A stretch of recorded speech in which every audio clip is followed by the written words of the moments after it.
Fransa prezidentliyə namizədliyi Azərbaycan Demokrat Partiyası tərəfindən irəli sürülmüş Sərdar Məmmədovun səlahiyyətli nümayəndəsi Həsrət Rüstəmovdur. Həsrət bəy, buyurun. Axşamınız xeyir, hörmətli radio dinləyiciləri, hörmətli seçicilər. Gecənin bu gec vaxtlarında bizə səbirlə qulaq asdığınıza görə hamınıza minnətdarıq. Bir daha mən namizədimiz Sərdar Cavaoğlu'nun və Azərbaycan Demokrat Partiyasının rəhbərliyi adına sizə salamlayıram. İlk növbədə namizədimizin haqqında, yəni onun biyografiyası haqqında, onun nəyə görə seçicilər məhz ona səs verməlidir, o haqda bir neçə kəlmə danışmaq istəyirəm. Sərdar Cavaoğlu siyasətdə yeni bir adam deyil. Azərbaycan müstəqilliyi əldə etməmişdən əvvəl siyasətə gəlmiş adamlardandır. Gizli hərəkat dövründə, hələ xalq cəbhəsi yaranmamışdan əvvəl Azərbaycan müstəqilliyi hərəkatında gedən dərnək tipli deməli mübarizə olan bir vaxtdan siyasətdə olan adamlardandır.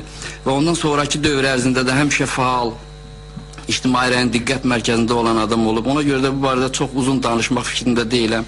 Amma bir neçə məsələni vurğulamaq istəyirəm. Birinci növbədə ona görə ki, Azərbaycan xalqının özünə məxsus olmayan, sonradan Azərbaycan xalqına təlqin olunan belə bir xarakter meydana gəlib ki, mərdi də qova-qova namərd etmək xarakteri meydana gəlib. Ona görə də biz öz xalqımızın ləyaqətli övladlarını, onun istedadlı övladlarını təqdim eləməyi də bacarmalıyıq. İlk növbədə də məhz buna görə mən bəzi xarakteri xüsusiyyətlərini sadalamaq istəyirəm bizim namizədin.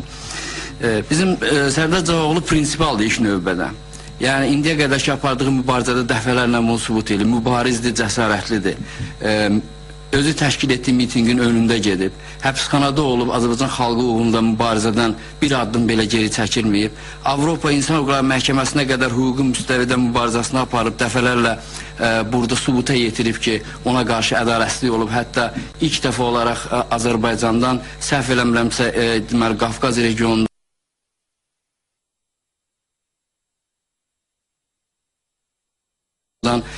işgəncələrə məruz qaldığını sübuta yetirən qətnamə əldə edib.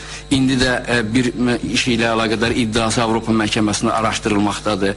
Ölkə içində daim prinsipal mübariz fəaliyyəti ilə seçilib. İkinci bir tərəfdən Sərdar Cavaoğlu demokratik xarakterə xas olan əsas xüsusiyyətlərdən birini nümayiş etdirib dəfələrlə öz bioqrafiyasında. Konsensusa meyillidir. Demokratiyanın biz ki, əsas deməli, əlamətlərindən metodologiyasının biri konsensusdur, kompromisdir. Sərdar Cavaoğlu 2 dəfə öz sədrlik postundan imtina edib və onu Demokrat Partiyasının sıralarında olmayan yeni gəlmiş adamlara verib, yeni bir model ortalığa çıxarıb, Azərbaycanda 2 nəslin birləşməsinə şərait yaradıb, kommunist keçmişi olan bir nəsillə yeni demokratik düşüncəyə sahib olan bir nəslin birləşməsinin təməlini qoyub. Bəli, bunların bu layihələrin bəziləri çox da uğurlu olmayıb.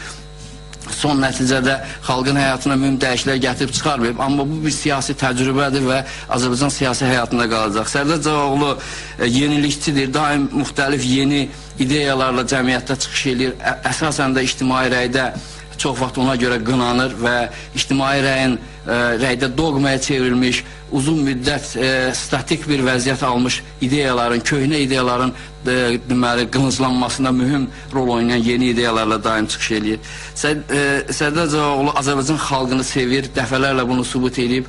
İstənilən deməli, təxribatlarda Azərbaycan dövlətini sevir, Azərbaycan xalqını sevir. Ona qarşı olan bütün zorakılıqlarda heç vaxt xalqı və dövləti günahlandırmayıb. Həmişə Azərbaycan xalqı ondan mübarizəyə hazır olduğunu bildirir. Hörmətli hakimiyyət nümayəndəsi bildirir ki, Azərbaycanda hər şey qaydasındadır və bəziləri də bunu təsdiq eləyir. Əslində hər şey qaydasında olsa belə yeni hakimiyyət dəyişməlidir. Çünki demokratiya bunu tələb eləyir. Və tez-tez hakimiyyətin də bəzi nümayəndələrin işlətdiyi filan məmurlar qudurub, bəzi nazirlər qudurğanlıq eləyirlər. Biz onlarla hesablaşacağıq.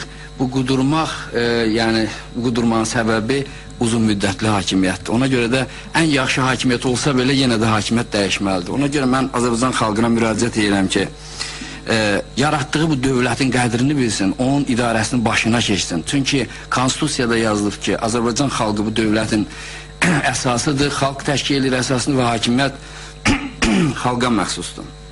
Üzr istəyirəm.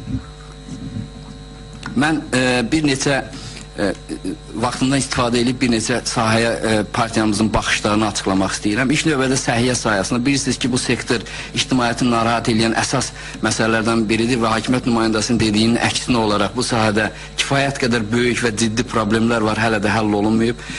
İlk növbədə mətbuatdan da oxuyursunuz tez-tez. Azərbaycan xəstələri İrana, Türkiyəyə tez-tez müraciət gedirlər və Azərbaycan səhiyyəsi nəyə görə bu xəstələri özü sağaltmır, onlarla məşğul olmur. Ona görə ki, Azərbaycanda həkim 120 manat əmək haqqı alır. İranda isə 3000-ə qədər dövlət sektorundan söhbət gedir. Türkiyədə isə bu əmək haqqılar 5000 dollardan başlayır.